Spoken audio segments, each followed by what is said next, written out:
Remember when you had the right saw for any situation? The Wen 3 3/8 inch compact circular saw provides versatile and lightweight power, all in the palm of your hand. Take on wood, tile, plastic, copper, aluminum, PVC, drywall, and so much more. For maximum accuracy, switch on the onboard laser to keep your cut right on target. If that's not enough, the included 5-inch rip fence helps you to make perfectly parallel cuts over even the longest of distances. The spring-loaded shoe combined with the lockable depth stop makes this the perfect saw for plunge cuts. Simply set your depth gauge to your preferred cutting depth for safe and easy interior cuts to your workpiece. Your Wen compact circular saw also comes packed with accessories, including a blade for wood, a blade for metal and plastic, a blade for tile and ceramic, an 80-inch dust extraction tube to help collect sawdust during operation, and a convenient blow mold carrying case, complete with storage compartments for all your accessories.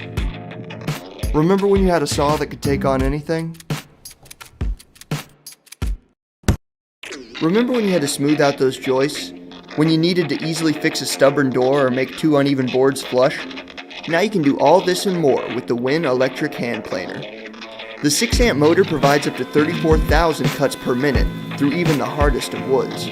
While most of our competitors have a maximum depth of 5/64 of an inch, the Wen planer exhibits 16 positive stops in 1/128th inch increments to fine-tune your cuts anywhere up to 1/8 of an inch deep. The Wen electric hand planer also comes with a handy dust collection bag that can be attached to either the right or left-hand side of the planer, an adjustment wrench with onboard storage, a kickstand to protect your blade, a rabbiting guide to help measure the depth of your rabbets, and a parallel fence for making perfectly straight cuts. The base of the plate even has a V-shaped groove to help make chamfering the corners of your wood easier than ever. And if you have a dust extractor, you can plug it right into either side of your unit to maximize the collection of sawdust and keep your work area clean. Remember when you had a reliable planer that gave you years of quality service?